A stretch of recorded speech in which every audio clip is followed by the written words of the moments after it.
Nous ne trouverons jamais le repos de nos âmes avant d'avoir appris tout d'abord la différence absolue qu'il y a entre Christ et nous-mêmes, et ensuite l'impossibilité absolue d'être jamais semblable à lui.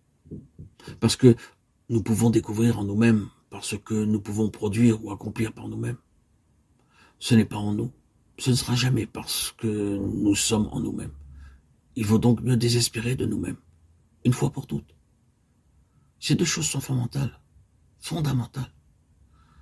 Cependant, le Saint-Esprit commencera ensuite à nous montrer comment son œuvre s'accomplit en nous. Nous ne nous arrêterons pas sur cela maintenant, mais plutôt sur le fait que le Saint-Esprit ne peut pas agir en nous avant que ces bases fondamentales ne soient acceptées. Car Dieu est très jaloux pour son Fils. Son Fils a traversé l'épreuve du feu à cet égard. Il a pris la forme d'un homme et il a accepté la vie de dépendance. Il s'est dépouillé volontairement de ce qui lui aurait permis à un moment donné d'agir par lui-même, de par sa divinité, pour sa propre délivrance, pour son propre salut, pour sa propre sûreté, pour sa préservation.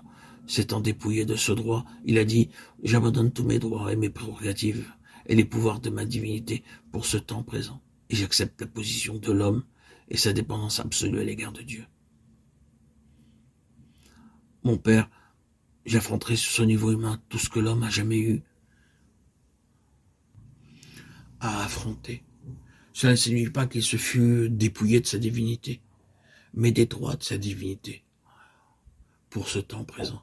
Oui, il affronta tout, dans tous les domaines, sous une forme et une force concentrées, et en tant qu'homme, et sans une seule défaillance. Il triompha pour l'homme. Il remonta sur le trône dans le mérite d'un triomphe complet sur toutes les forces que l'homme ait jamais eu à rencontrer, et cela à la satisfaction de Dieu.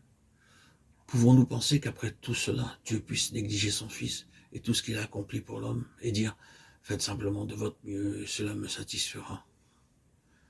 Oh, quel aveuglement à l'égard de Christ, à l'égard de Dieu. Il y a dans ce christianisme si populaire aujourd'hui. Non, il n'y en a qu'un seul dans cet univers à l'égard duquel Dieu puisse dire de tout son cœur « En lui j'ai mis tout mon plaisir ». Et c'est le Seigneur Jésus-Christ. Si jamais vous et moi, nous devons arriver à cette faveur, mes bien-aimés, ce sera en Jésus-Christ, et non point en nous-mêmes. Lorsque nous aurons appris cela, ou lorsque cette part de notre éducation aura été commencée, c'est alors que le Saint-Esprit pourra se mettre à l'œuvre, qui doit nous rendre conformes à l'image du Fils de Dieu.